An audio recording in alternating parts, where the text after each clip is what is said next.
Hello student, lesson number 2 quadratic equations यामधील practice set 2.1मध्ये question number 2 आणि question number 3 आपण या व्हिडिओमध्ये बघणार आहोत.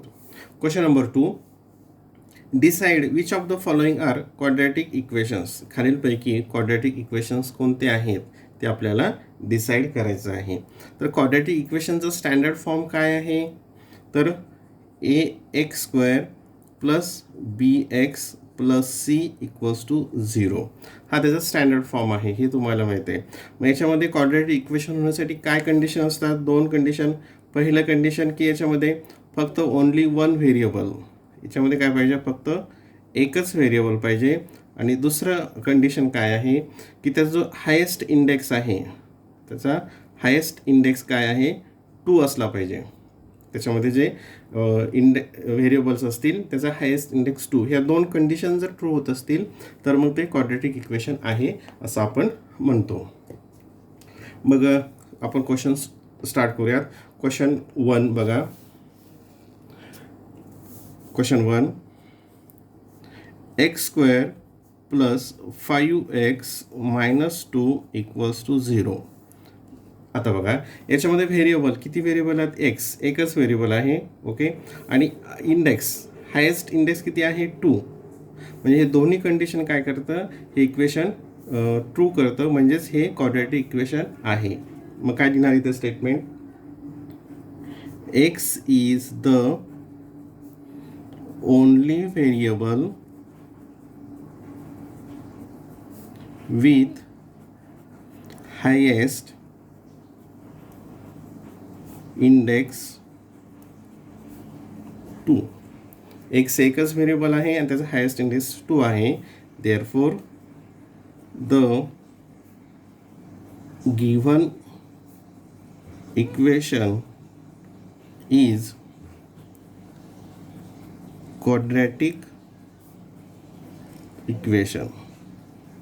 Therefore the given equation is quadratic equation. Number 2, आणि क्वेश्चन्स तुम्ही हे लिहून घ्या कारण तर ते खाली फ्रेममध्ये येत नाहीत. y² equals to 5y minus 10. आता आपण हे जे दोन टर्म्स आहेत ह्या इकडं लेफ्ट साईडला घेऊयात. मग हे 5y हे प्लस आहे, हे इकडं मायनस होईल आणि हे मायनस आहे तर हे काय होईल, प्लस होईल. बघा मग y² minus 5y plus 10 equals to 0. आता आपले दोन कंडिशनमध्ये एकच व्हेरिएबल पाहिजे आहे. इंडेक्स हायेस्ट इंडेक्स हा 2 पाहिजे, हायेस्ट इंडेक्स 2 आहे, म्हणजेच हे काय आहे, क्वाड्रॅटिक इक्वेशन आहे. y इज द, मग solution, y is the only variable with highest index 2. Highest index काय आहे, 2. Therefore the given equation is a quadratic equation. मी दिलेलं इक्वेशन हे क्वाड्रॅटिक इक्वेशन आहे. Number 3, y² plus 1/y equals to 2. 1/y equals to 2. आता यामध्ये हे दुसरी जी टर्म आहे बघा, इथं काय आलं, हे 1/y आलं आहे, 1/y. मग हे आपल्याला डिनॉमिनेटरला y चालणार नाही, म्हणजेच आपल्याला काय करावं लागेल, मग याला y ने मल्टिप्लाय केल्यानंतर हे कॅन्सल होईल. पण नुसतं याला y ने मल्टिप्लाय करून चालेल का, नाही, तर या सर्व टर्मला y ने मल्टिप्लाय करावं लागेल. मग बघा कसं येईल, हे y² plus 1/y equals to 2. आणि काय केलं, प्रत्येक टर्मला y ने मल्टिप्लाय केलं, प्रत्येक टर्मला y ने मल्टिप्लाय केलं. मग काय येईल खाली बघा, y² इंटू y ते येईल y³ प्लस हे y आणि हे y कॅन्सल होईल, plus 1 equals to 2y equals to 2y. आता हे 2y इकडे घेतलं म्हणजे y³ आता काय होईल, मायनस होईल, minus 2y plus 1 equals to 0. आता दोन कंडिशन पैकी एक कंडिशन कोणती, व्हेरिएबल एकच आहे, हे आहे ट्रू आहे, परंतु जो हायेस्ट इंडेक्स आहे तो आपल्याला किती पाहिजे असतो, 2 पाहिजे असतो, परंतु या ठिकाणी किती आहे, 3. म्हणजेच मग हे जे इक्वेशन आहे हे क्वाड्रॅटिक इक्वेशन होणार नाही. Therefore the highest index is 3. Therefore, this is not a quadratic equation. ठीक आहे, हा इंडेक्स इथं 3 असल्यामुळे हे होणार नाही. आपल्याला तो इंडेक्स किती हवा असतो, 2 पाहिजे असतो. जर 2 असेल तरच ते क्वाड्रॅटिक इक्वेशन होईल, अन्यथा होणार नाही. देन नंबर 3 झाला. आता नंबर 4 बघा, x plus 1 upon x. Number 4 x plus 1 upon x equals to -2. आता इथे सुद्धा हे आपल्याला डिनॉमिनेटरला एक्स नको, हे कॅन्सल करायचं, म्हणजे त्यासाठी या सर्व टर्मला काय करावं लागेल, एक्सनी मल्टिप्लाय करावं लागेल. मग काय येईल ते x plus 1 upon x equals to -2, आणि प्रत्येक टर्मला एक्सनी मल्टिप्लाय करायचं. याला एक्सने मल्टिप्लाय केलं, याला एक्सने मल्टिप्लाय केलं, आणि याला पण एक्सने मल्टिप्लाय केलं. मग काय येतं बघा खाली, एक्स इंटू एक्स काय या ठिकाणी, आता x into x x square, x into x x square plus हे एक्स आणि हे एक्स कॅन्सल होईल, मग ठिकाणी 1 असेल, इक्वल्स टू -2x. आता काय होईल, हे -2x या साईडला घेतलं, मग काय येईल ते एक्स स्क्वेअर, मायनसचं काय होईल या ठिकाणी +2x प्लस 1 इक्वल्स टू 0. आता मग हे क्वाड्रॅटिक इक्वेशन आहे का, दोन्ही कंडिशन, व्हेरिएबल एकच आहे, एक्स व्हेरिएबल आहे, ट्रू होतं. दुसरी कंडिशन हायेस्ट इंडेक्स किती पाहिजे, 2 पाहिजे. इथे किती आहे, हायेस्ट इंडेक्स हा 2च आहे, म्हणजेच हे इक्वेशन काय आहे, क्वाड्रॅटिक इक्वेशन आहे. बघा, मग x is the only variable with highest index 2, with highest index 2. Therefore, the given equation is a quadratic equation. Question number 5, तुम्ही क्वेश्चन्स लिहून घेतलेले आहेत, आता फ्रेममध्ये येत नाही. m + 2 and m - 5 equals to 0. आता ह्या दोन ब्रॅकेटचं इथं मल्टिप्लिकेशन आपल्याला अगोदर करावं लागेल, आणि नंतर मग ते क्वाड्रॅटिक इक्वेशन होतं की नाही हे ठरवावं लागेल. मग आता इथं अगोदर या यमनं ह्या ब्रॅकेटला मल्टिप्लाय करायचं, नंतर +2ने या ब्रॅकेटला मल्टिप्लाय करायचं. मग बघा, m इंटू m - 5, देन +2ने या m - 5ला मल्टिप्लाय करायचं. m इंटू m काय येईल, m square, m into -5 -5m, 2 into m plus 2m, 2 into -5. The product of positive and negative integer is negative. 2 5 10 equals to 0. आता या ठिकाणी हे दोन काय आहेत, लाईक टर्म्स आहेत, हे दोन लाईक टर्म आहेत, आणि त्यांची काय या ठिकाणी ॲडिशन होईल. मग बघा, m स्क्वेअर. आता एक निगेटिव्ह इंटिजर आणि एक पॉझिटिव्ह इंटिजर यांची जर ॲडिशन करायची असेल तर आपण काय करतो, त्यांचा डिफरन्स काढतो आणि त्याला मोठ्या संख्येचं साईन देतो. म्हणजे 5 मधून 2 सबट्रॅक्ट केले ते काय येईल, 3m, आणि हे मोठ्याचं साईन निगेटिव्ह -10 इक्वल्स टू 0. मग आता दोन कंडिशन, व्हेरिएबल एकच पाहिजे आहे, हायेस्ट इंडेक्स 2 पाहिजे आहे, म्हणजेच हे क्वाड्रॅटिक इक्वेशन आहे. बघा, m is the only variable with highest index 2. with highest index 2. Therefore this is a quadratic equation. हे quadratic equation आहे. नंबर 6 बघा, m cube plus 3m square minus 2 equals to 3m cube हे question आहे. आता पहिल्यांदा आपण हे 3m cube या साईडला घेऊयात आणि याच्या शेजारी लाईक टर्म आहे तुम्ही शेजारी शेजारी घेऊयात. m क्यूब हे प्लस आहे, हे काय होईल minus 3m cube plus 3m square minus 2 equals to 0. हे लाईक टर्म आहे ती सबट्रॅक्शन होईल. मग 1 मायनस 3 काय येईल ते minus 2m cube plus 3m square minus 2 equals to 0. आता हे क्वाड्रॅटिक इक्वेशन होईल का?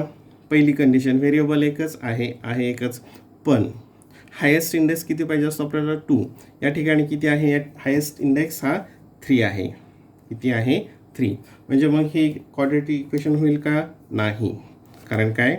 The highest index is 3. Highest index काय आहे? 3 आहे. Therefore this is not a quadratic equation. म्हणजे हे क्वाड्रॅटिक इक्वेशन नाही. तर तुम्हाला लक्षात आलं असेल क्वाड्रॅटिक इक्वेशनसाठी काय पाहिजे असतं? इंडेक्स एक तर व्हेरिएबल एकच पाहिजे आणि इंडेक्स त्याचा हायेस्ट इंडेक्स हा 2 पाहिजे, तरच ते क्वाड्रॅटिक इक्वेशन होतं. नाव क्वेश्चन नंबर 3. क्वेश्चन नंबर 3 मध्ये बघा, राईट, यामध्ये आपण क्वेश्चन 2 आणि क्वेश्चन 3 एवढंच बघणार आहोत या व्हिडिओमध्ये. Write the following equations in the form ax square plus bx plus c equals to 0. म्हणजे आता हे जे इक्वेशन्स आहेत या फॉर्ममध्ये लिहायचे आहेत. हा स्टँडर्ड फॉर्म आहे माहिती तुम्हाला. And write the values of a b c for each equation. आणि प्रत्येकाच्या a b आणि c या व्हॅल्यूज लिहायच्या आहेत. तर पहिलं उदाहरण, 2y equals to 10 minus y square. 2y equals to 10 minus y square. आता 10 आणि हे मायनस वाय स्क्वेअर आपल्याला या साईडला घ्यावे लागेल. मग हे 10 इथं प्लस आहे, इकडे मायनस होईल, आणि हे मायनस आहे तिकडे प्लस होईल. मग काय येईल? हे मायनस वाय स्क्वेअरचं वाय स्क्वेअर हे plus 2y minus 10 equals to 0 हे आलं. आता हे आपलं या फॉर्ममध्ये आलं x square plus b x plus c equals to 0 या फॉर्ममध्ये. आता मग याला कम्पेअर करूयात आपण त्याच्याशी. comparing with the standard form. कोणता standard form? ax square plus bx plus c equals to 0. या स्टँडर्ड फॉर्मसोबत कम्पेअर केल्यानंतर काय येईल? एची value. Therefore a equals to 1, b equals to 2 and c equals to minus 10. c equals to minus 10. Question number 2. Question number 2 आहे x minus 1 bracket square equals to 2x plus 3. 2x plus 3. आता बघा, ह्या अगोदर x minus 1 bracket square हे आपल्याला solve करावं लागेल. त्यासाठी कोणता फॉर्म्युला आपण यूज करणार? तर a minus b bracket square. कोणतं? a minus b bracket square. आणि त्याचं काय आहे? a square minus 2ab plus b square. या रूलचा यूज करून, या फॉर्म्युल्याचा यूज करून आपल्याला हे अगोदर सोडवावं लागेल आणि नंतर मग पुढे बघूयात. मग इथं x square minus 2x plus 1 हे याचा एक्सपान्शन आलं, याचा वर्ग आला, equals to 2x plus 3. 2x plus 3. आता हे 2x आणि हे 3 इकडं घेतलं, हे पण मायनस होईल, हे पण मायनस होईल. आणि ते आपण जे लाईकचं माहिती शेजारी शेजारी घेऊयात. एक्स स्क्वेअर हे मायनस 2x आणि हे प्लस 2x इकडे घेतलं ते पण मायनस 2x होईल. हे प्लस 1 हे प्लस 3 इकडे घेतलं ते मायनस 3 होईल इक्वल्स टू 0. आता याची ॲडिशन होईल आणि याची पण ॲडिशन होईल. एक्स स्क्वेअर मायनस 2x ते येईल मायनस 4x. 1 मायनस 3 जसं एक पॉझिटिव्ह इंटिजर निगेटिव्ह याचं डिफरन्स काढला, सबट्रॅक्शन केलं ते येतं 2 आणि मोठ्या संख्येचं sine -2 equals to 0.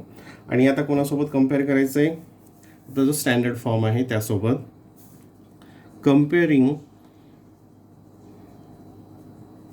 With the standard form ax square plus bx plus c equals to 0. मग देअरफॉर ची व्हॅल्यू a इक्वल्स टू याचा कोएफिशियंट काय आहे 1, b इक्वल्स टू आहे -4 and c equals to -2. c equals to -2. ठीक आहे. Then number 3, question number 3, x square plus 5x equals to minus in bracket 3 - x.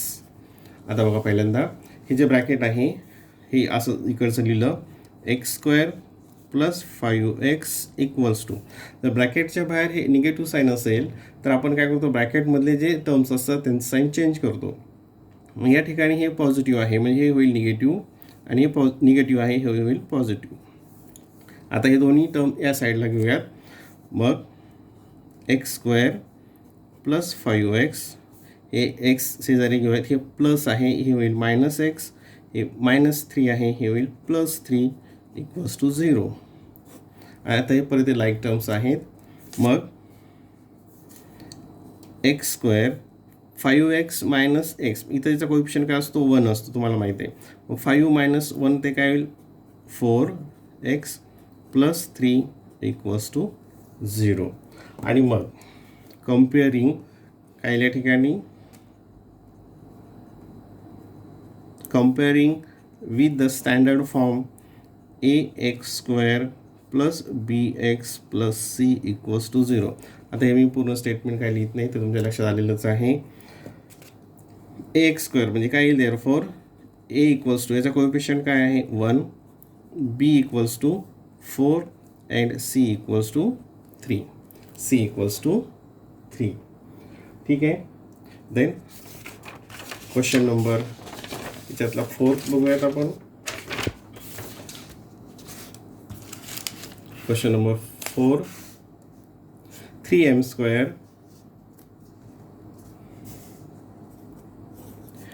3m square equals to 2m square -9.